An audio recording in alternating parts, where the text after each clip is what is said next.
The demon in the hospital. Doctor's darkest nightmare. In a silent, nearly empty hospital during midnight, young Dr. Luke is called urgently to a patient's room where a man has suddenly begun convulsing. By the time Luke arrives, the patient lies still, lifeless. The man's grieving wife, Mrs. Harper, screams at the doctor in disbelief, convinced something sinister happened. As tensions rise, the hospital becomes a shadowy theater of fear, with faint whispers and unexplained occurrences. Alone in his office later that night, Luke encounters a chilling apparition, a shadowy figure on his bed. He dismisses it as a dream, but terror strikes when a nurse reveals the patient's death was not natural. A supernatural presence, fueled by vengeance and despair, now stalks the hospital halls. When another patient mysteriously dies and a woman throws herself out of a third-floor window, it becomes clear something beyond the mortal world has awakened, and it will not stop until it claims its due. Part 1. Midnight Call. The old clock on the wall ticked its way past midnight. Its rhythmic clicking filled the silence of Dr. Luke's office like whispers in the dark, each second pressing against his chest. He sat slumped in his chair, drowning in exhaustion. St. Vincent's Memorial Hospital, an ancient relic of a building, groaned quietly around him. It was the kind of place that felt alive when the world was asleep, the walls holding secrets they refused to let go. Luke pinched the bridge of his nose, his eyes heavy with fatigue. He had been on shift for nearly 16 hours. The night was supposed to be quiet, most of the patients stable, the halls empty.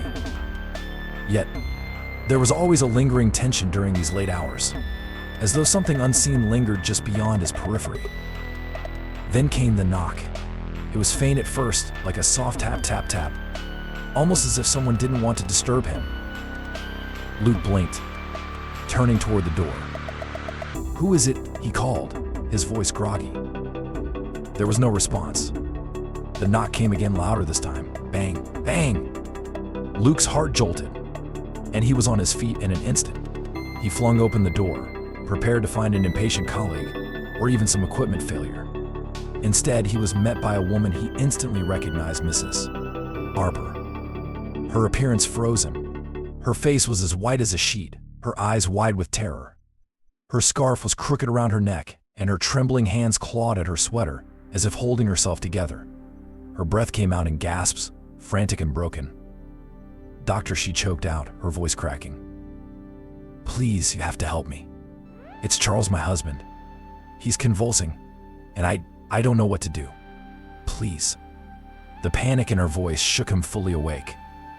"Take me to him now," he said sharply, grabbing his stethoscope from the desk.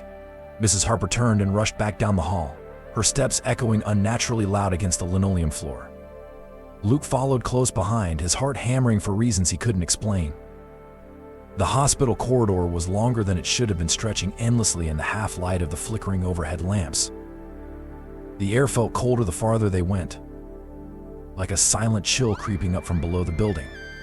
The shadows seemed to twist and ripple at the edge of his vision, as though something were following them just out of sight. Luke shook his head. "Focus," he muttered to himself, keeping his eyes locked ahead. "It's room 306, Mrs. Harper cried over her shoulder, her voice nearly breaking. The number burned into Luke's mind as he approached the door. Something about it felt heavy. The door was slightly ajar, and an icy draft wafted out into the hall, prickling the skin on his arms.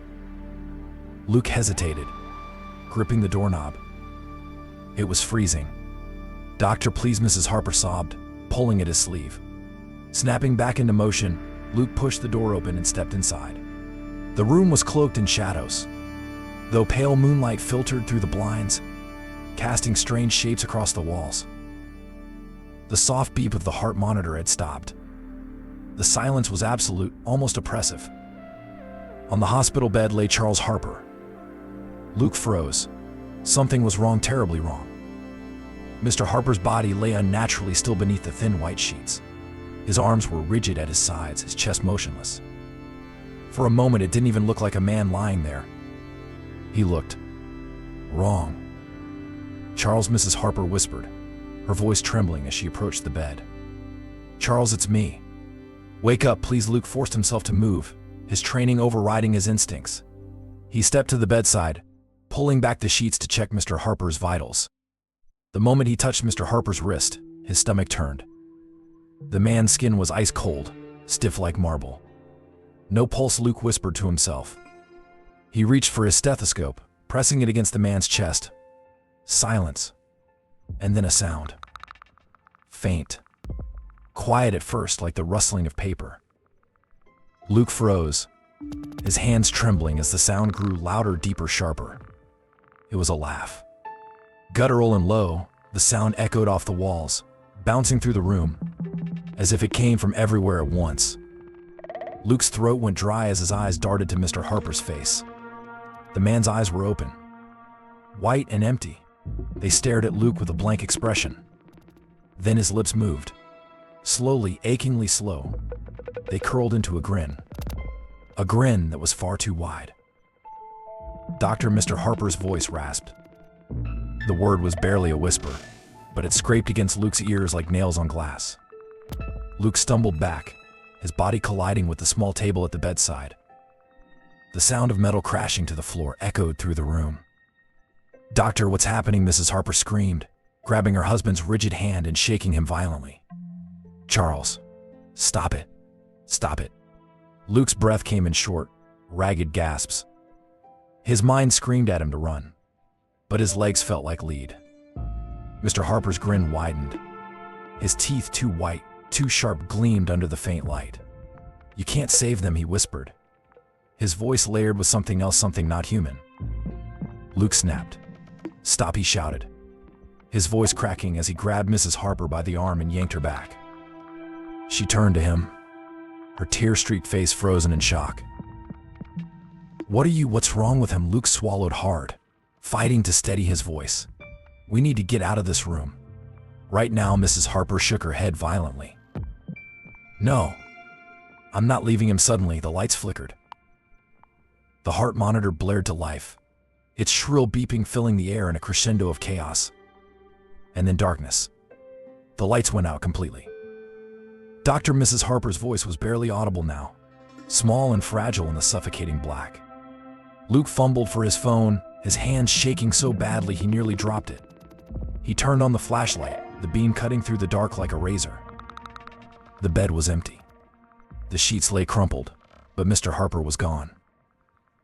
Luke's heart stopped. "Where is he?" Mrs. Harper's breath hitched. "Charles." A low scraping sound echoed from the far corner of the room. Luke turned the flashlight toward it, and the beam caught something. A shadow. It didn't look human. It was tall and twisted, its arms stretched unnaturally long. It shifted, inching forward, its movements disjointed as if its limbs didn't fit together properly. And in the center of its face were two glowing white eyes. Luke couldn't breathe. His body froze as the shadow loomed closer, its outline bleeding into the walls. "Doctor," the voice whispered again, though it sounded like it came from inside Luke's head. Mrs. Harper let out a scream that pierced the air like glass shattering. She turned and bolted for the door, pulling it open so hard it banged against the wall. "Run," Luke shouted, following her, the flashlight bouncing wildly in his hand. As they stumbled into the hallway, the door to room 306 slammed shut behind them with a sound like a gunshot. The hallway was dead silent again, save for their gasping breaths. Luke turned back, his heart pounding so hard he thought it might burst. The small window in the door showed only darkness, but as he watched, something moved on the other side. A face. Mr. Harper's face, grinning that impossible, twisted grin. Luke grabbed Mrs. Harper's wrist and pulled her down the hallway, not daring to look back. He didn't know what he had just seen, but he knew one thing for certain. They weren't alone in that hospital anymore. Part 2. The motionless patient. The room was colder than it should have been. Dr. Luke stepped cautiously closer to the bed, where Mr. Harper lay, motionless. The dim moonlight spilling in through the half-closed blinds cast strange patterns across the man's face, highlighting the eerie stillness of his features. Something was wrong, very wrong. Luke's chest tightened as his shoes squeaked faintly against the sterile floor. He could hear Mrs. Harper's shaky breaths behind him, each gasp growing sharper, more desperate. Charles, her voice was a tremor, brittle and fragile as glass. "Charles, wake up. Please." Luke tried to steady himself, exhaling sharply through his nose. He approached the bedside, fingers fumbling with his stethoscope. "Mrs. Harper," he said gently, though his voice wavered. "Please step back for a moment." "Let me check him." Mrs. Harper didn't respond. She stood frozen, staring at her husband, as though any sudden movement might shatter reality altogether. Dr. Luke gripped his stethoscope like a lifeline and leaned over Mr. Harper's body. At first glance, the man looked unnatural. He was deathly pale, the thin sheet covering him unnaturally still. But it wasn't the absence of breath or movement that chilled Luke's spine, it was the expression. Mr. Harper's face was contorted into a smile. Not a peaceful, sleeping smile, but a grotesque, twisted grin that stretched his features unnaturally wide. The corners of his mouth curled upward as though pulled by invisible strings. His eyes, though shut, seemed to hold something beneath the lids, as if they were watching even in death. Luke's pulse quickened. He forced himself to kneel closer, pressing his stethoscope to the man's chest. Silence. No heartbeat. No sign of life. He tried again, shifting the stethoscope to another point on Mr. Harper's chest. Still nothing. Luke swallowed thickly, the bitter taste of fear clawing up his throat. I don't hear anything," he muttered, more to himself than to Mrs. Harper. Mrs. Harper's voice rose. A strangled plea. No, doctor. He can't be. He was fine earlier, he was fine." She rushed forward suddenly, grabbing her husband's limp shoulders. "Charles, wake up. Do you hear me? You're scaring me." Mrs. Harper stopped. Luke reached out instinctively to pull her back, but she was stronger than she looked. Her hands shook as she clutched her husband, tears streaming down her face. "Charles, please don't leave me. Don't do this to me." Her sobs filled the room, raw and broken, but Mr. Harper remained unmoving, his face locked in that grotesque grin. Luke's mind raced, desperately searching for explanations. Cardiac arrest? Seizure? Nothing made sense. Mr. Harper had been stable just hours ago. Dr. Mrs. Harper suddenly shrieked, her voice sharp with terror. "He's smiling. Look at him. Look at his face." Luke froze. "What, he's smiling? He never smiled like that." Her voice cracked into hysterical sobs as she stumbled backward. Luke turned back to the body, dread pooling like lead in his stomach. That smile. It wasn't natural. He couldn't ignore it any longer. The way the mouth curled so wide, so force made his skin crawl. He leaned closer, his face only inches away now. His eyes flickered across Mr. Harper's features, searching for something, anything to explain it. And then, the eyelids twitched. Luke stumbled back so violently that he knocked into the small side table, sending a glass of water shattering to the floor. No. That's not possible," Mrs. Harper screamed. "What's happening to him?" The room fell silent again, the faint sound of glass crunching beneath Luke's shoes the only noise. Mr. Harper was still. His eyes were shut, his expression frozen. Luke's mind swirled.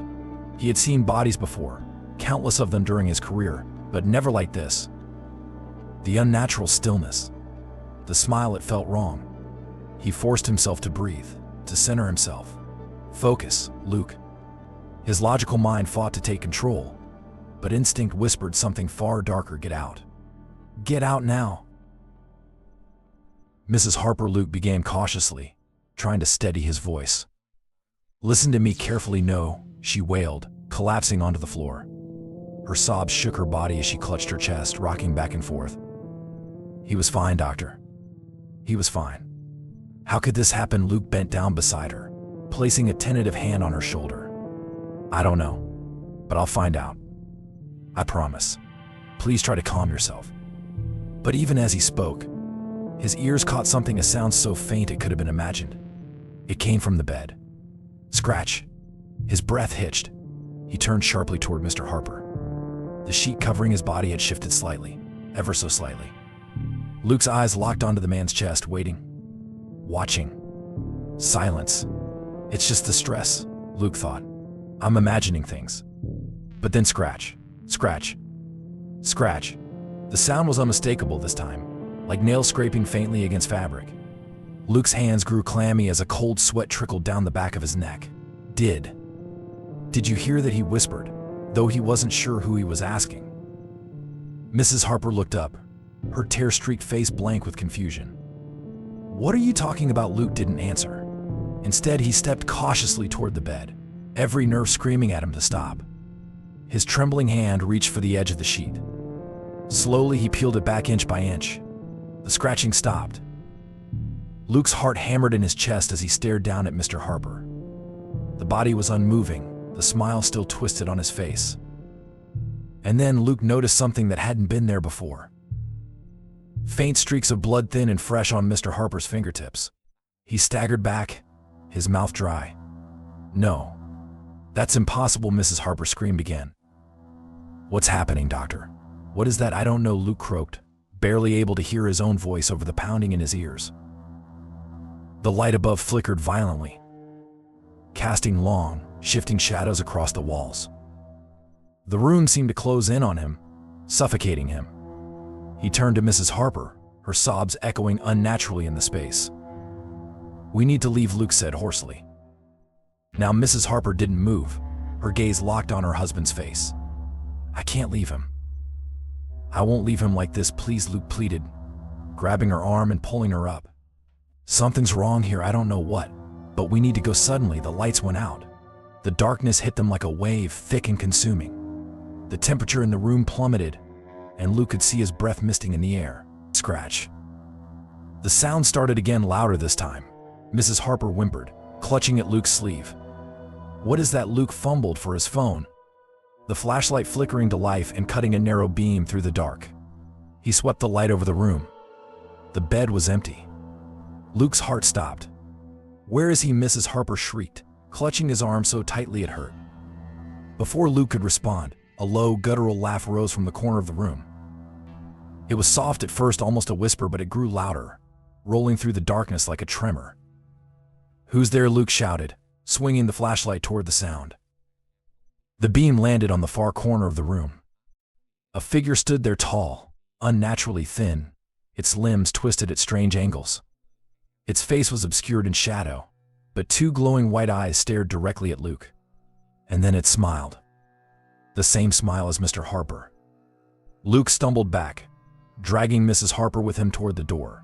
"Move," he shouted. "Get out." The figure didn't follow. It only stood there, smiling that impossible grin as the laugh echoed through the room. Luke yanked the door open, and they burst into the hallway, gasping for breath. The moment the door slammed shut behind them, the laughter stopped. The hallway was deathly silent again. Mrs. Harper collapsed against the wall, sobbing uncontrollably. Luke leaned against the opposite side, his chest heaving. "What was that?" he whispered to no one. From behind the door to room 306, the faint sound of scratching began again. Part 3. The Haunting Shock. Dr. Luke stood motionless at the edge of the bed, his breath shallow, every nerve on edge. The room had grown so cold that his exhalations came out as faint wisps of mist. Mr. Harper's body lay unnaturally still on the bed, his face frozen in that twisted, ghastly grin. The expression lingered in the air like a taunt, as though the thing knew something Luke didn't. A shiver ran down his spine as he leaned closer. Luke had been a doctor long enough to know what death looked like, smelled like, felt like. He'd seen lifeless bodies, stiffened limbs, and sunken eyes 1,000 times before, but nothing compared to this. Mr. Harper didn't look dead. He looked wrong. The way his mouth curled, his pale cheeks stretched tight, made it seem as if his face had been shaped, molded into that horrifying smile. Luke's trembling fingers reached for Mr. Harper's wrist. He needed to feel for himself, confirm what he already knew. Just a body, he muttered under his breath, a whisper of false reassurance, nothing more. The moment his skin made contact with Mr. Harper's cold, clammy flesh, something jolted through him. A pulse, not of blood, but of something else. Boom. The sound hit him like an invisible wave, vibrating through his skull. It wasn't a noise he heard with his ears, it was a sound that seemed to reverberate inside him, shaking him to his core. His vision blurred. The room spun violently as though the entire world had been thrown off its axis. Luke staggered back, gasping for breath. He clutched his chest as his knees buckled, knocking into a steel tray by the bed. The crash of instruments clattering to the floor echoed distantly in his ears, but the only thing he could focus on was the noise the laugh. It started as a faint whisper, hissing and crackling at the edge of his consciousness. Ha-ha-ha.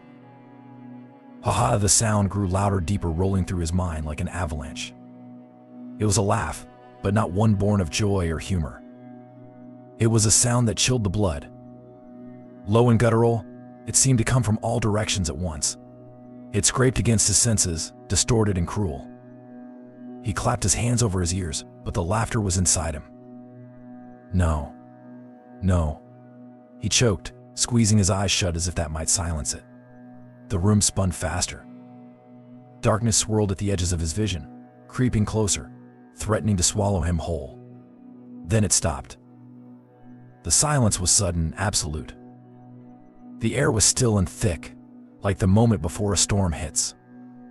Luke opened his eyes, gasping like a man pulled from deep water. He was on his knees, his hands still clamped to the sides of his head. The world tilted as he blinked hard, trying to steady himself. Slowly, he looked up toward the bed. Mr. Harper hadn't moved. The body remained still, locked in its hideous grin. Luke forced himself to breathe, one shaky gulp of air at a time. He could feel the sweat soaking through his shirt, cold against his skin. The logical part of his brain screamed for an explanation: hallucination, exhaustion, stress, but nothing made sense. What the hell? He croaked. His voice sounded small in the vast emptiness of the room. Then he noticed it. The body wasn't smiling anymore. Luke's stomach dropped. Mr. Harper's expression had changed. The mouth was no longer curled upward, the unnatural grin gone. His face was blank now, neutral, but the eyes Luke froze. The eyes were open. Two blank, milky white orbs stared directly at him. Luke's heart thundered in his chest. "Oh my God," he whispered, taking a step back. He could feel those lifeless eyes following him, even though Mr. Harper's head hadn't moved an inch. Run. The thought blared through his mind like a siren, but his legs wouldn't listen. His body felt paralyzed, as though invisible hands were gripping his shoulders, rooting him to the spot. And then Mr. Harper moved. It was so slight, just a twitch of his hand beneath the sheet, but it was enough. Luke stumbled backward, knocking into the bedside monitor. "No, this isn't happening," his voice cracked, terror clawing up his throat. Mrs. Harper's scream pierced the air like a knife. "What's happening to him? Doctor, what is happening?" She was still at the far end of the room, trembling violently as she clutched her scarf to her chest. Her wide, tear-soaked eyes darted between Luke and her husband, her mouth opening and closing as if she wanted to scream again but couldn't find the breath. Luke turned to her, his face pale. "Mrs. Harper, we need to leave now." She shook her head frantically. "No, I won't leave him. I can't." Luke didn't have time to argue. The heart monitor beside the bed suddenly blared to life, emitting a shrill, deafening screech that made Luke's ears ring. He turned sharply toward the machine, his pulse skyrocketing. The line on the monitor was jagged. Not flat, not dead, but irregular, moving. Beep, beep, beep. It was too fast, too erratic, a sick, unnatural rhythm. "No," Luke whispered, shaking his head.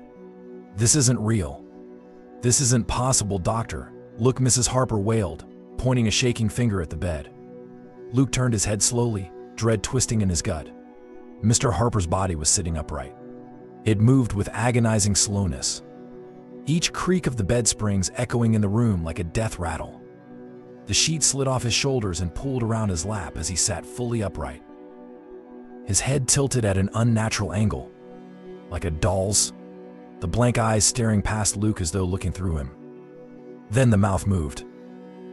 "Doctor," the voice was hollow, distorted, layered, like multiple voices speaking in unison. Luke felt his knees buckle, his chest constricting as though the very air had turned to stone. He couldn't speak, couldn't move. His thoughts fractured, splintering like glass. The corpse turned its head, the neck cracking loudly as the lifeless eyes locked onto him. "You Can't save them, Mrs. Harper screamed again, stumbling back into the wall. Charles, stop. Please stop. Luke finally found his voice. Mrs. Harper, get out. She didn't listen. Her sobs were wild and choked as she reached toward the bed. The laughter returned. Low, cruel. It rolled through the room like a fog, seeping into every corner and rattling in Luke's bones. You can't save them. The lights in the room flickered violently. Shadows rippled across the walls, twisting and bending into grotesque shapes. Luke grabbed Mrs. Harper by the arm, yanking her toward the door with all his strength. Come on, Movie shouted. Charles, she screamed one last time, her voice breaking as she was dragged out of the room. Luke kicked the door shut behind them, the sound echoing down the empty hallway. For a moment there was silence so pure, so absolute, it felt unnatural. Mrs. Harper collapsed against the wall, her body trembling as she sobbed hysterically. Luke leaned against the opposite wall, his breath ragged, his heart slamming against his ribs. He turned toward the door to room 306, his fingers still gripping the handle.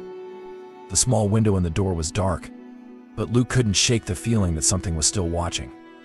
Mrs. Harper's voice rose, faint and broken. What's happening? That wasn't him. That wasn't my Charles. Luke couldn't answer. He didn't have the words to explain what he'd seen. But as he stared at the dark window, he knew one thing for certain. Whatever it was inside that room, it wasn't human. And it wasn't done yet. Part 4. Uneasy return. Dr. Luke stumbled back into his office, the door creaking shut behind him with a sound that echoed ominously in the silence. The quiet of the hospital, usually a comfort after long hours, now felt unnatural, almost suffocating. He could still hear Mrs. Harper's broken sobs and her muffled cries for her husband in his mind. Her voice, the terror in her eyes that clung to him, staining his thoughts like blood on white sheets. Luke sat down heavily at his desk, his legs unsteady. He ran both hands over his face, the cold sweat on his brow sticking to his palms. The fluorescent light above flickered, buzzing faintly. For the first time in his medical career, he felt vulnerable, fragile. He muttered to himself, his voice hoarse and shaking. Get a grip, Luke. It's just exhaustion. Stress. You're imagining things. But the image of Mr. Harper, his contorted, lifeless grin, and those empty white eyes refused to leave his mind. He could hear the words echo again, as though whispered from deep within his own skull. You can't save them. Luke exhaled sharply, trying to slow his pounding heartbeat. He glanced at the small clock on his desk. 2:47 a.m. Still hours to go before morning. Just a body, he whispered again, as if saying it out loud would make it real. Luke leaned back in his chair, trying to calm his nerves. The room was stuffy, yet a chill lingered in the air. The faint hum of the hospital's ventilation system was oddly unsettling now, like a distant, ghostly breath. He rubbed his tired eyes and blinked at the ceiling. The stark white light above him felt harsh against his retinas, but it was better than the dark. He needed rest, just a few minutes maybe, to clear his mind. He unclipped the penlight from his coat pocket and flicked it on and off absent-mindedly. The soft click, click, click, click broke the silence, rhythmic and grounding. Finally, with a groan, Luke pushed the papers off to the side, set his phone on the desk, and leaned back. The old leather chair creaked beneath him as he let his head fall back, staring blankly at the cracked ceiling tiles. He closed his eyes. But the stillness of the room made him uneasy. It wasn't silence anymore, it was absence, like the air itself was holding its breath. And then he heard it. Knock. Knock. The sound was faint, so soft that for a moment he thought it had come from the depths of his own imagination. He opened one eye and sat up slightly, his heart already beating faster. Knock. Knock. This time it was clearer, deliberate. Luke turned toward the door, staring at it. The sound had been light, almost polite, yet somehow it filled the room like thunder. Hello, he called out, his voice rasping in the quiet. No answer. The hospital corridors were empty at this hour. He knew that. Most of the staff were either tending to patients or tucked away in the on-call rooms. There was no reason for anyone to be at his door. Luke swallowed hard, trying to dismiss the unease curling in his stomach. Probably a nurse, he muttered to himself. Or someone playing a joke? Slowly he rose from the chair. The air felt colder as he approached the door, his feet heavy. His hand hovered over the knob for a moment before he gripped it tightly and yanked the door open. The hallway was empty. Luke blinked, his eyes darting left and right, searching for any sign of movement. The fluorescent lights flickered, casting shadows that twisted and stretched along the walls. "Hello," he called out again, his voice louder this time, but it was swallowed by the stillness of the corridor. No answer. There wasn't a single soul in sight. The hallway stretched into darkness at either end, the light above him buzzing faintly. Luke frowned and stepped out of his office, the sound of his shoes against the tiles far too loud. He glanced down the corridor again, a chill prickling at the back of his neck. "Probably just my imagination," he murmured, though his voice was unconvincing, even to himself.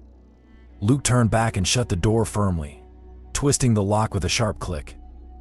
He leaned against the wood for a moment, breathing hard. "It's nothing," he whispered. Nothing back at his desk. Luke sat down with a thud. He wiped a hand over his face, shaking his head to clear it. The knock must have been his imagination, or maybe some trick of the old building. St. Vincent's is ancient, he reminded himself. The pipes clanged, the windows rattled, there were noises all the time. Still, his nerves refused to settle. He checked his phone. 2:59 a.m. "Fine," he muttered, almost angrily. 5 minutes of sleep. Then I'll feel better. He leaned forward, folding his arms on the desk and resting his head against them. The wood felt cool against his forehead, a small comfort. He closed his eyes, his breathing slow and deliberate. But it was there again. Knock, knock. Luke's eyes snapped open. Knock, knock. Louder this time, sharper, like someone pounding on the door with the edge of a fist. Luke shot upright, his pulse pounding in his ears. The knocks continued, rhythmic and demanding. He turned toward the door, his throat dry. "Who's there?" he shouted, his voice breaking. Silence. Luke stood, his movements stiff, his heart hammering painfully in his chest. He took slow steps toward the door, his shadow stretching out before him like a warning. The knocking had stopped, but the air around him seemed heavy, waiting. With a shaking hand, he reached for the doorknob. "Don't open it." "May." The thought came unbidden, cold and clear, slicing through his mind like a blade. But Luke ignored it. He gripped the knob and pulled the door open in one swift motion. The hallway was empty. The fluorescent lights buzzed faintly. Shadows stretched at unnatural angles. Luke stood there, staring into the stillness, his breath shallow. And then he saw it. At the far end of the hall, something moved. It was subtle, so subtle that Luke almost doubted his own eyes.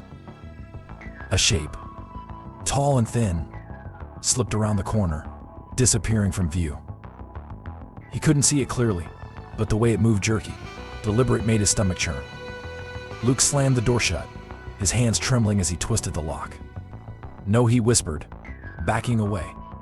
"No, no, no." The office felt smaller now, the walls pressing in on him. Luke collapsed back into his chair, his breaths uneven. He rubbed his hands over his face, trying to erase the sight from his mind. It wasn't real.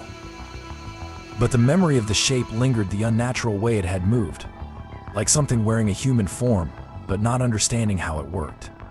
The knock came again. Luke froze. This time, it wasn't soft or faint. It was furious, a pounding so hard the door rattled in its frame. Bang, bang, book. Luke shot to his feet, his chair skidding backward. "Who's there?" he screamed, his voice raw and frantic. The pounding stopped. The room fell silent again, but the silence wasn't comforting. It felt alive. Luke stared at the door, his chest rising and falling rapidly. He wanted to run, to scream, to do anything but stand there waiting.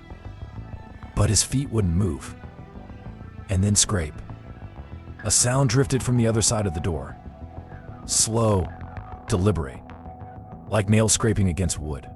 Luke staggered backward, his legs hitting the desk behind him. The scraping stopped, and the silence that followed was even worse. For what felt like an eternity, Luke stood frozen, the sound of his own heartbeat thundering in his ears. He didn't dare move. And then quietly, faintly, he heard it. A voice. Let me in. It was barely above a whisper, distorted and wrong, like wind whistling through broken glass. Luke's stomach dropped. He didn't move, didn't breathe. He just stared at the door. The voice came again, louder this time, each word crawling under his skin like ice. Let me in. Dr. Luke turned sharply toward his desk, grabbing his phone with shaking hands. His fingers fumbled over the screen as he tried to dial for help. The scraping started again, louder now, more insistent. The phone slipped from his grip and clattered to the floor. Luke pressed his back to the wall, sinking to the ground as his vision swam. He clamped his hands over his ears, squeezing his eyes shut, desperate to block it all out. But the voice whispered once more, seeping through the cracks in his mind. You can't save them. The door rattled violently. And then silence. Luke sat there for hours, trembling in the darkness, too afraid to open his eyes, too afraid to see what was waiting for him on the other side. Part 5. The shadow on the bed. The hospital was silent, too silent, as Dr. Luke sat at his desk, staring vacantly at the cup of cold coffee in front of him. His office felt more like a prison cell now, its familiar corners warped into something sinister. He kept glancing at the clock. It read 3:42 a.m., but time felt irrelevant here. Every noise, the faint hum of the lights, the creak of the walls made his skin crawl. He hadn't recovered from what had happened in room 306. The haunting image of Mr. Harper's body, the blank eyes, the voice that didn't belong to him burned itself into Luke's mind, refusing to let go. He took a shuddering breath and pushed his chair back. Get yourself together, Luke, he thought, running a trembling hand through his hair. It's exhaustion. Stress. You're losing it. The air was colder than before, though. He could see it now, his breath faintly misting in front of him. He grabbed his coat from the back of the chair and wrapped it around his shoulders, frowning.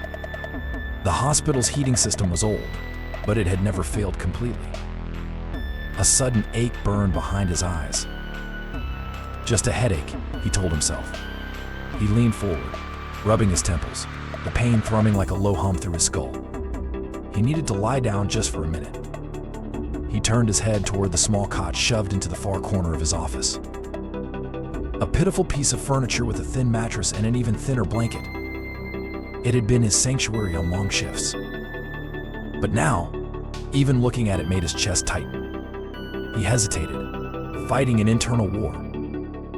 The fatigue in his limbs dragged him forward, yet something deep within his gut screamed at him not to move. It was irrational, but the sight of the cot unsettled him. The shadows around it seemed off. Luke blinked. He thought he saw something shift, a flicker at the edge of his vision, but when he looked directly, there was nothing. You're just tired, he repeated silently, forcing himself to rise to his feet. He walked slowly toward the cot, his every step cautious, as though afraid to disturb whatever wasn't there. The office light buzzed overhead, its glow dim and unreliable. He reached the edge of the cot and froze. Something was lying there. At first he didn't process it. He blinked once, twice, his breath catching in his throat as his mind tried to make sense of what his eyes were seeing. The shape was faint, draped across the thin mattress like a slumped body. A shadow, not just any shadow though. It wasn't cast by the light, it was solid. Real. Luke stumbled back a step, his heart thudding like a drumbeat in his chest. The figure didn't move, but its outline was unmistakable: long limbs, too still to be natural, and its body seemed to bleed into the cot, as though it were sinking into the material itself. His throat was dry. He wanted to speak, to shout, but the words wouldn't come. Then it moved. The shadow shifted slightly, its form bending unnaturally as it began to rise. Luke's blood ran cold. The way it moved defied everything he knew, jerky, distorted, like a marionette pulled on tangled strings. Its limbs creaked as it pushed itself up onto its elbows, its back arching in an inhuman way. Slowly it turned toward him. Luke stumbled further back, knocking into the edge of his desk as he tried to put space between himself and the thing on the bed. The figure had a face now. It was pale, almost translucent, and stretched grotesquely thin. Its hollow eyes were wide and lifeless, their milky whiteness almost glowing in the dim light. And then it smiled. A grin impossibly wide, impossibly familiar. Luke gasped. It was Mr. Harbour. The shadow wore his face, but it was wrong. The grin was more like a weapon than an expression, its edges sharp and jagged, as though carved into the skin. "You can't save them," the voice hit Luke like a slap, though the figure's lips never moved. The words came from everywhere and nowhere all at once. Luke couldn't breathe. He pressed his back against the cold wall, his body frozen as the shadow leaned forward, its elongated arms sinking into the bed with a wet, sickening sound. It tilted its head at an unnatural angle, the grin never wavering. "Doctor," the voice was softer this time, mocking. "Cruel. What do you want?" Luke finally choked out, though his voice barely rose above a whisper. The figure didn't answer. It only stared at him, its hollow eyes unblinking. Then, with an unnatural speed, it shot upward, standing in the center of the cot. Luke let out a strangled yell as the shadow seemed to tower over him, its form stretching impossibly tall. It loomed there, its head brushing the ceiling, its limbs quivering as if barely held together. And then, it lunged. Luke fell to the ground, his back hitting the hard tiles as he scrambled away. He covered his face with his arms, bracing for the impact, for the icy grip of that shadow to pull him under, but nothing came. The room was silent. Luke opened his eyes. The shadow was gone. He blinked rapidly, his breath ragged, his body trembling. The cot sat empty, as though nothing had been there. The air still felt cold, but there was no trace of the figure. He turned his head, his gaze darting wildly across the room. The shadows in the corners seemed darker now, more alive, but they didn't move. "Did I hallucinate?" he whispered to himself, his voice shaking. But it hadn't felt like a hallucination. It felt real, the cold, the voice, the presence of that thing. Luke pushed himself to his feet, his knees weak beneath him. His hands shook violently as he reached for the edge of the desk to steady himself. His phone sat there, its black screen reflecting his pale, sweat-soaked face. He grabbed it, fumbling as he tried to unlock it. The clock read 3:58 a.m. Luke stared at the cot, unable to tear his eyes away. He swore he could still see faint impressions on the mattress where the figure had lain, as though its weight had been real. Suddenly, the office light flickered again, plunging the room into momentary darkness. Luke's breath hitched. In the brief second before the light came back, he saw it. A shadow. Not on the bed this time, but in the corner near the door. It was watching him. The light buzzed back to life, and the corner was empty. Luke staggered to the door and wrenched it open, fleeing into the corridor. The hallway was just as silent, just as cold. He stumbled down the corridor, his breath coming in sharp gasps as he tried to escape the suffocating dread. He needed to find anyone to convince himself he wasn't losing his mind. But as he glanced over his shoulder, he saw it. The door to his office stood ajar, the pale light spilling into the hallway. And in the darkness beyond the threshold, a figure stood watching. It didn't move. It didn't chase. It only stared. Luke ran. Hours later, as the first hints of dawn crept through the hospital windows, Luke sat slumped in a chair in the staff lounge, a cup of untouched coffee shaking in his hands. The corridors were alive again, nurses walking briskly, doctors murmuring to each other, but the sound didn't comfort him. Just tired, he whispered to himself, over and over. It's just stress, but the cold lingered in his bones, and when he closed his eyes, he could still see it. The shadow on the bed, the grin on its face, and the whisper that haunted him, still you can't save them. Part 6. A nurse's revelation. The morning light streamed weakly through the grimy hospital windows, casting a pale glow that did little to warm the halls of St. Vincent's Memorial. For most of the hospital, the night had ended, but for Dr. Luke, it hadn't. The horrors of the previous hours clung to him like a shroud, unshakable, suffocating. He sat slumped in the staff lounge, a cup of coffee long gone cold in his hands. The dark rings beneath his eyes told the story of a man who had not slept. A man on the edge. He kept replaying it all in his head. Mr. Harper's twisted grin, the shadow on the bed, the voice that whispered, "You can't save them." Each moment felt burned into his mind, the kind of memories that wouldn't fade no matter how hard he tried to drown them out. He barely noticed the faint shuffle of footsteps approaching until a soft, trembling voice broke through the thick fog of his thoughts. Dr. Luke. The sound startled him. He looked up sharply, and there, standing just inside the doorway, was Nurse Grace. Her usual calm demeanor was nowhere to be found. Her eyes were wide, her skin pale, and her fingers gripped the edge of her clipboard so tightly that her knuckles had turned white. "Grace," Luke croaked, his voice raspy. "What's wrong?" She didn't move closer, her body rigid as if some invisible force was holding her in place. "Doctor, I need to tell you something." The way she said it, the way her voice quivered, sent a cold trickle of dread down Luke's spine. "What is it?" Grace glanced over her shoulder nervously, as if checking to make sure no one else was listening. Then she took a shaky breath and whispered, "It's about Mr. Harper." Luke's heart stopped for a beat. He set his coffee down and leaned forward, dread gnawing at his gut. "What about him?" She swallowed hard, her voice almost breaking. He didn't die naturally, Doctor. Something took him." The words hung in the air like an axe ready to fall. Luke blinked, his exhaustion momentarily forgotten.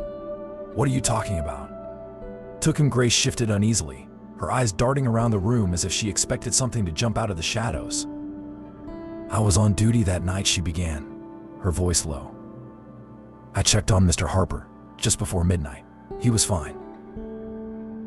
Asleep, breathing normally. There was nothing wrong with him." Luke stared at her, feeling a chill creep up his neck. "Go on." She took another shaky breath. "I went to check another ward, and when I came back to his room, I heard something. A sound. It wasn't human." Dr. Luke frowned. "A sound?" Grace nodded quickly, her eyes wide with fear. "It was like laughter, low, deep laughter coming from his room. At first I thought I was imagining it, but it got louder the closer I got. When I opened the door," she paused, shivering visibly. "What did you see?" Luke pressed, though part of him didn't want to know the answer. "I saw him," Grace whispered. "Mr. Harper. He was sitting up in bed, staring at the wall. And he was smiling. That awful smile. Like he knew something terrible, something I couldn't understand." Luke felt his chest tighten, his breath growing shallow. "Did he say anything?" Grace shook her head violently. "No, but I couldn't move, I couldn't speak. I just stood there. And then he lay back down and the monitor flatlined, just like that, like something had taken him." Luke was silent, his mind racing. He wanted to dismiss it, chalk it up to exhaustion, a trick of the mind, but he couldn't. Not after what he had seen. "Grace," he said carefully, "you didn't report this to anyone." Her eyes flashed with panic. "Who would believe me? Who would believe that a man could smile like that as he died? I didn't want anyone to think I was crazy." Luke sighed, his own hands trembling now. He understood that fear all too well. "You're not crazy," he muttered under his breath. Grace flinched at his words. "Then you've seen it, haven't you?" Luke looked at her sharply, his blood running cold. "What did you say you've seen it to?" Grace whispered, tears welling in her eyes. "I can tell. I saw the way you looked at his file this morning, how pale you are. You saw something, didn't you?" Luke didn't answer. He couldn't. The memory of the shadow on his cot, of its twisted grin and hollow eyes, surged back into his mind like a tidal wave. He could still feel the chill in the room, hear the voice that whispered to him in the dark. Before he could respond, a sudden commotion erupted outside the staff lounge. The sound of raised voices and hurried footsteps echoed through the halls, pulling both Luke and Grace from their conversation. "What now?" Luke muttered, standing up quickly. Grace followed, her face still pale as she clutched her clipboard like a shield. They stepped into the hallway just as a nurse rushed past, her face stricken with panic. "Code blue. Room 312. Luke's heart stopped. Room 312 was only a few doors down from Mr. Harper's room. "Stay here," he ordered Grace, already sprinting toward the ward. Luke burst into room 312, his breath ragged, his pulse hammering in his ears. Inside, chaos reigned. Two nurses hovered over a patient's bed, one of them performing chest compressions while the other shouted for a crash cart. The heart monitor beside the bed emitted a single, flat tone. Luke froze in the doorway, his eyes locking onto the patient's face. It was twisted in a smile. The same unnatural, grotesque grin that had haunted him since last night. The expression was wide, impossibly stretched, as though carved into the man's flesh. His eyes were open, staring blankly at the ceiling, white and lifeless. "No," Luke whispered, his voice cracking. "Doctor," one of the nurses yelled, snapping him out of his trance. "We've lost him. He just stopped breathing." Luke staggered forward, nearly tripping over his own feet as he approached the bed. The man lying there had been fine, stable. Luke had checked on him the previous evening. Now he was gone, his body locked in the same horrifying pose as Mr. Harper's. Luke reached out hesitantly, his fingers brushing against the man's arm, ice cold. His skin was pale and clammy, and the smile wouldn't fade. "What happened?" Luke demanded, turning toward the nurses. The younger nurse shook her head, her face pale with shock. "He was sleeping, doctor. I checked on him less than an hour ago. He was fine. Did you hear anything? See anything unusual?" The nurse hesitated. There was a noise, she admitted quietly. A sound in the hallway like someone laughing. Luke's stomach dropped. The other nurse snapped her gloves off, her hands visibly trembling. "Doctor, what's happening here? This is the second patient in 2 days to die like this. This isn't normal." Luke didn't respond. He couldn't. His mind was racing, piecing together the fragments of the nightmare that was quickly becoming his reality. Mr. Harper's smile. The shadow in his office. The voice that whispered, "You can't save them." Dr. Luke Grace's voice startled him from the doorway. She looked even more terrified now, her hand clamped over her mouth as she stared at the dead man's face. "It's happening again," she whispered, tears brimming in her eyes. "Whatever took Mr. Harper?" "It's still here." Luke turned back toward the body, his fists clenching at his sides. The air in the room felt colder, heavier, like the weight of something unseen pressing down on his chest. He didn't know what was happening, what thing was haunting these halls, taking lives and leaving smiles that no human should wear. But one thing was certain. This wasn't over. Not by a long shot. Part 7. The third floor tragedy.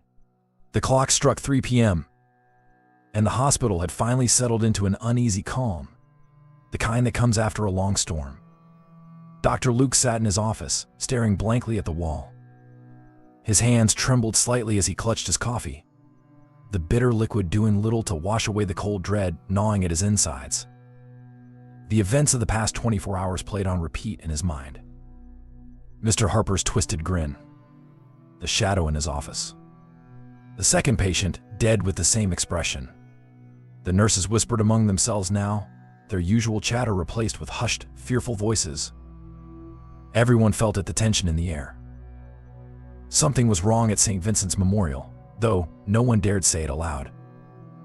A sharp knock startled Luke out of his thoughts. The door creaked open, and Nurse Grace peeked her head in, her face pale and drawn.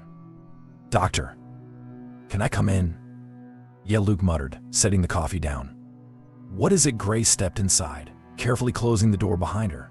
She held a clipboard tightly against her chest, as though it could protect her from what she was about to say. "It's Mrs. Harper," she began, her voice barely above a whisper. Luke's stomach sank. "What about her? She's not doing well." Grace hesitated, her brows furrowing deeply. "She's been wandering the halls, doctor. She won't sleep, she won't eat. The other nurses found her earlier today, just standing at the window on the 3rd floor staring out. When we tried to talk to her, she what?" Luke pressed, a chill creeping up his spine. Grace's voice shook. She kept muttering something about a price to pay. Over and over again, Luke blinked, stunned into silence. A price to pay. The words clanged in his head like a warning bell. Before he could respond, The distant sound of a scream cut through the stillness of the hospital. It was sharp and raw, echoing off the walls like a terrible song. Grace gasped, her clipboard clattering to the floor. What was that? Luke shot up from his chair, his pulse thundering in his ears. Stay here, he ordered, though Grace was already hurrying behind him. The hallway was chaos when they arrived. Nurses and staff were gathered near the large window at the end of the third-floor corridor, their faces pale with shock. A patient in a wheelchair was being pushed hastily away, his eyes wide with terror. What happened? Luke demanded as he pushed through the growing crowd. A trembling orderly turned toward him, his face nearly as white as his scrubs. It's Mrs. Harper, doctor. She jumped. Luke froze. What, she jumped? The orderly repeated, pointing to the shattered window. Luke pushed forward until he reached the source of the commotion. The window had been blown out completely, jagged shards of glass still clinging to the frame. The cold wind whipped through the gap, tugging at the curtains like ghostly fingers. Luke peered outside, and his heart sank. 3 stories below, in the middle of the courtyard, Mrs. Harper's crumpled body lay sprawled across the grass. Her limbs were bent at unnatural angles, as though she'd been dropped like a puppet whose strings had been cut. The crowd murmured behind him, their whispers rising like a tide. Did you hear her screaming? She was talking to herself before she did it. I heard her say something about a price. Luke turned sharply, his voice cutting through the noise. Who saw what happened? A younger nurse stepped forward hesitantly, her face pale and tear-streaked. I did, doctor. I saw her. Luke grabbed her gently by the shoulders. What did you see? What did she say? The nurse swallowed hard, shaking like a leaf. I was passing by when I saw her standing at the window. She was whispering. Over and over again. What was she saying? The nurse's voice dropped to a whisper.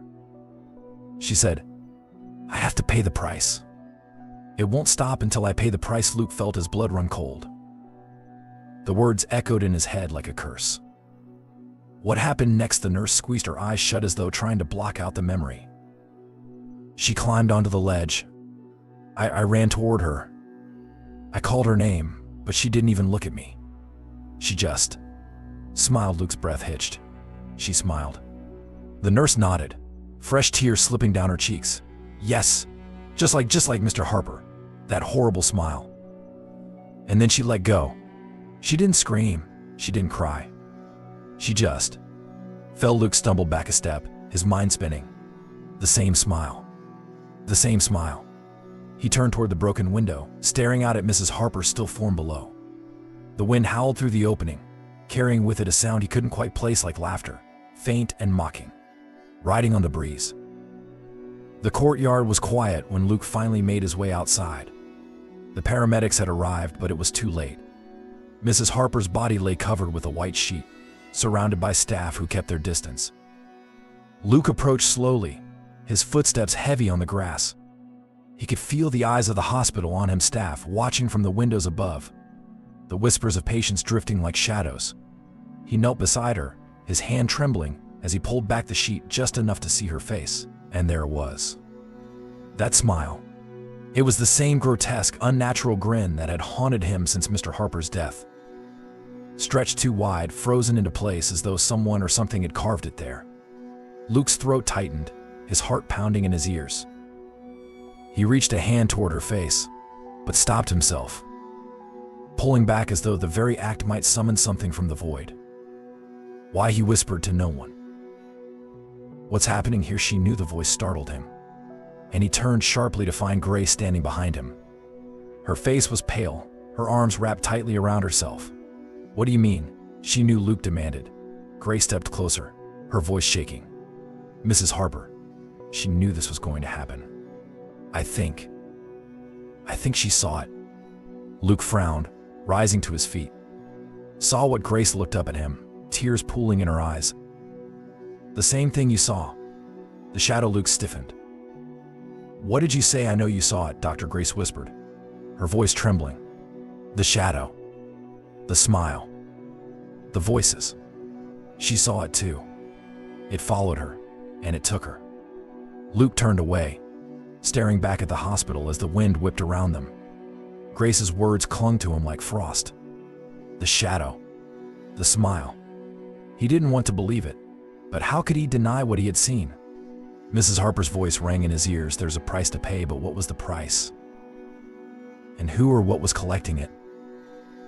The rest of the day passed in a haze. Luke moved mechanically through his rounds, his body on autopilot, while his mind churned. The staff avoided his gaze, their whispers filling the hallways like ghosts. By evening, the hospital felt heavier, as though the walls themselves carried the weight of what had happened. Luke sat alone in the on-call room, staring at the cracked tile floor, his hands trembling. A knock at the door startled him. He turned sharply, his pulse spiking. "Who is it?" "It's Grace," Luke sighed, running a hand through his hair. "Come in," she entered quietly, her face still pale, her movements hesitant. "Doctor." "What do we do?" Luke stared at her, his voice hollow. "What do you mean?" Grace clutched her arms, her expression desperate. "It's still here, isn't it?" "Whatever it is. It took Mr. Harper.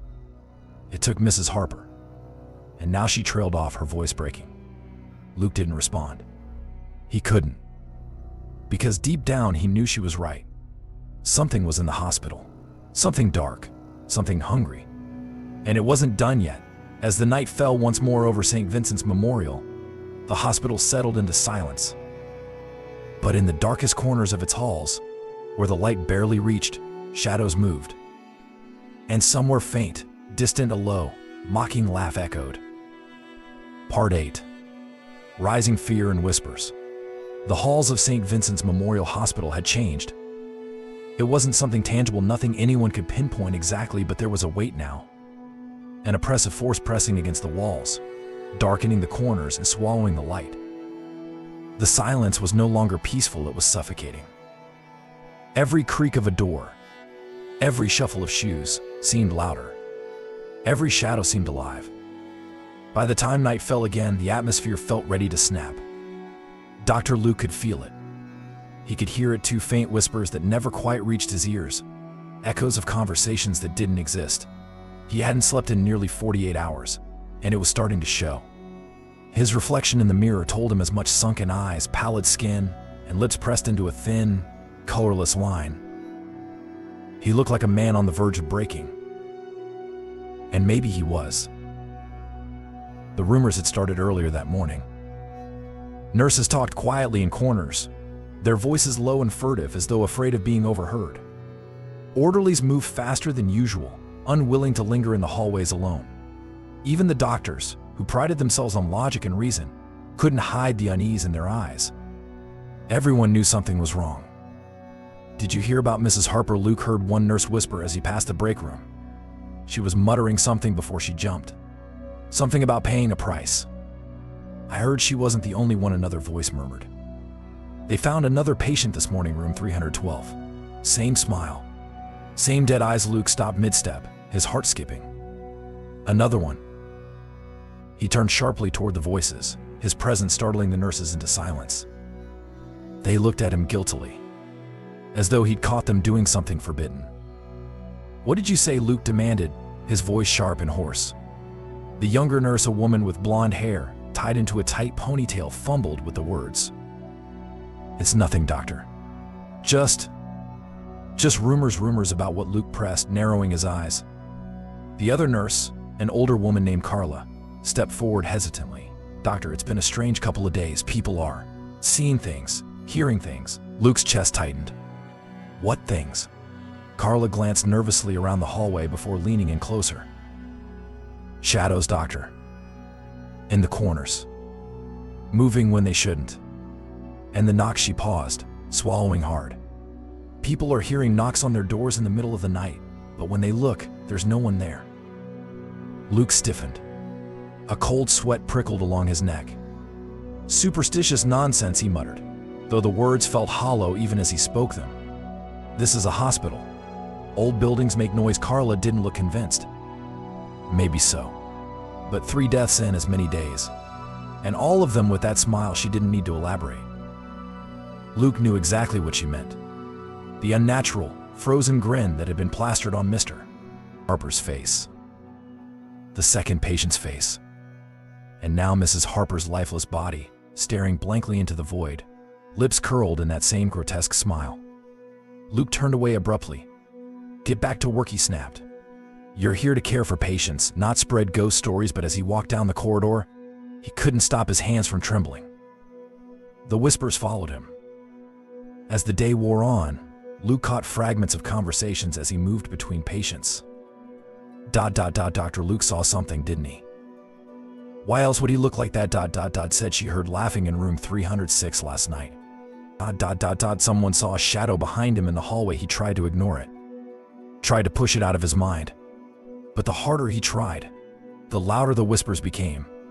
By late afternoon, exhaustion hit him like a freight train. He returned to his office, locking the door behind him. The sound of the lock clicking into place brought little comfort. He sat at his desk, staring blankly at the stack of files in front of him.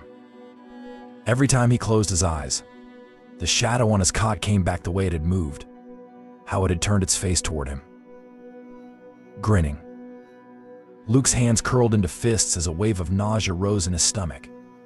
He ran a trembling hand through his disheveled hair, trying to steady his breathing. "It's not real," he told himself. "It's stress. It's exhaustion." But no matter how hard he tried, he couldn't shake the laugh. The laugh that seemed to reverberate through his mind, low and guttural, like something dredged up from the depths of the earth. "You can't save them," the words echoed again, faint, but unmistakable. Luke shot to his feet, the chair screeching loudly against the floor. He stared at the empty corners of his office, his breath coming in sharp gasps. "Who's there?" he whispered, his voice trembling. "Nothing." The room was silent. Luke rubbed his temples, squeezing his eyes shut. "You're losing it, Luke. Pull yourself together. Knock, knock." The sound froze him in place. Knock, knock, knock, slow and deliberate. Luke turned his head toward the door, every muscle in his body tensing. "Who's there?" he croaked, his voice cracking. Silence. He stared at the door, the air growing colder by the second. He didn't want to move. Didn't want to open it. But something compelled him, an invisible force pulling him forward. He reached the door, his hand hovering over the handle. "Don't open it," his mind screamed. But his fingers closed around the knob, and he turned it. The door creaked open, revealing the empty hallway beyond. The fluorescent lights buzzed faintly, casting dim pools of light across the linoleum floor. Nothing. Luke exhaled shakily and turned back into his office. Then he saw it. A shadow. It was faint at first, just a darker patch in the corner of the room where the light didn't quite reach. But it moved. It shifted, growing taller, darker, until it began to take shape. Luke staggered backward, his legs nearly giving out beneath him. The shadow wasn't just a shadow anymore. It was him. The figure stepped out of the darkness, its form identical to Luke's, though twisted and wrong. Its eyes were hollow pits of darkness, its smile grotesque, stretched far too wide, like a grin carved into flesh. Luke's chest heaved as he pressed himself against the far wall. "No," he whispered. "No, you're not real."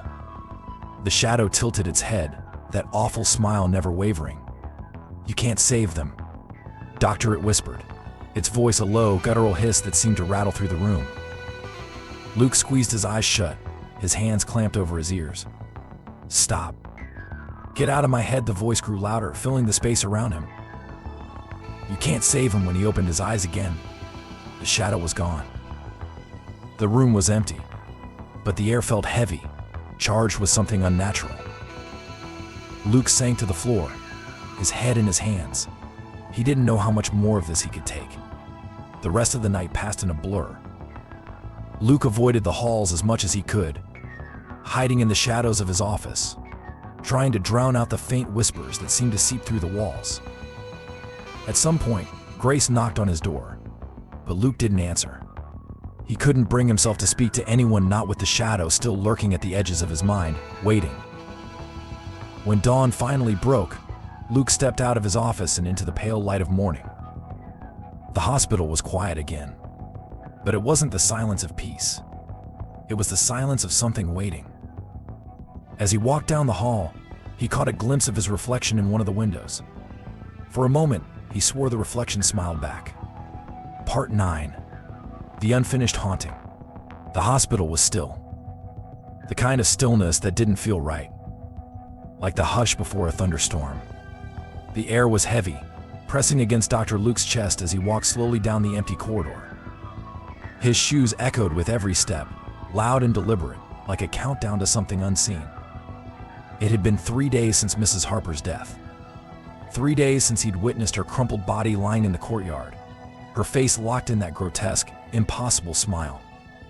Since then, the whispers in the halls had grown louder stories of shadows in the corners, laughter in empty rooms, and knocks on doors when no one was there. Luke didn't have to hear the rumors to know the truth. Whatever it was, it hadn't left. He could feel it in every inch of the hospital, lingering like a stain. The light seemed dimmer, the shadows deeper. Even the patients were restless, some reporting nightmares, others muttering things Luke couldn't understand. Nurses refused to take late rounds alone, and the janitors avoided certain wings of the hospital entirely. The thing, whatever it was, had marked this place. And now, it was waiting. Luke found himself in his office again.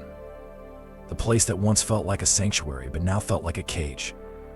The small room was thick with tension. The desk lamp cast a narrow pool of light, barely enough to reach the corners of the room. The cot in the corner was empty, but Luke couldn't look at it without feeling his chest tighten. It's still here. The thought came unbidden, crawling up his spine like icy fingers. He pressed his hands against the desk, taking slow breaths, but the knot in his stomach refused to loosen. The events of the past few days replayed in his mind on an endless loop: the shadow on the bed, the hollow eyes, the laughter that didn't belong to this world, and the voice. "You can't save them." Luke squeezed his eyes shut, but the words echoed louder in the silence. Suddenly, a soft noise broke through the quiet. Knock. Knock. Luke's eyes shot open, his breath catching in his throat. He turned toward the door, his heart pounding. "Not again," he whispered, his voice barely audible.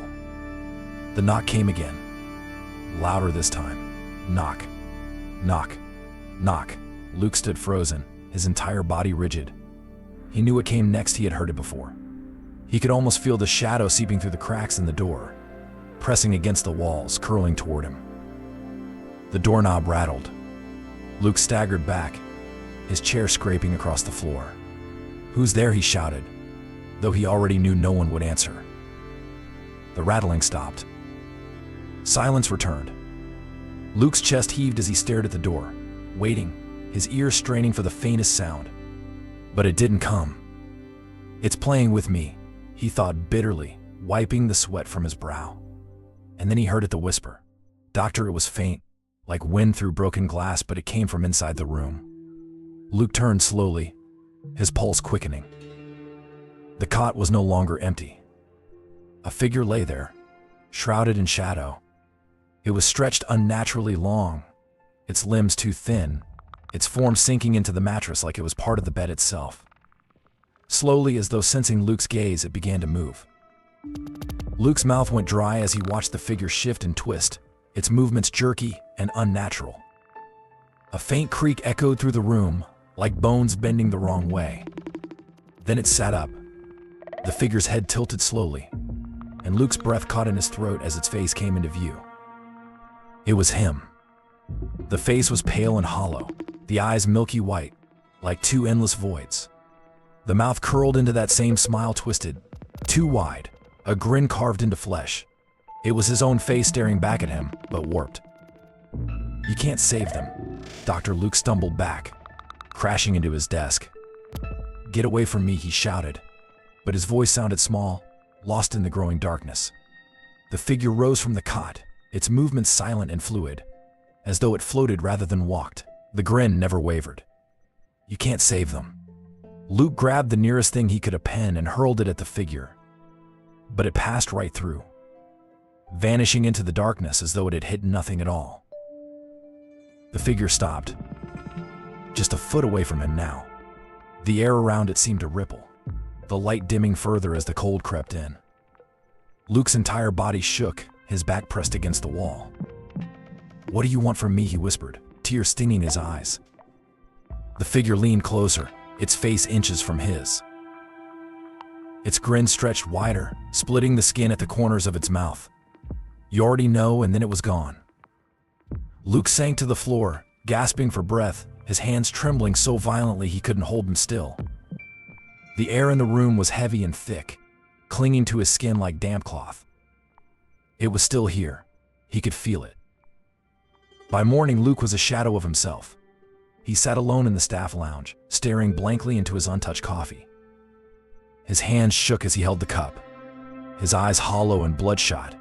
Nurses moved around him, whispering behind their hands, their eyes darting toward him with pity and fear. "Have you seen Dr. Luke?" someone whispered nearby.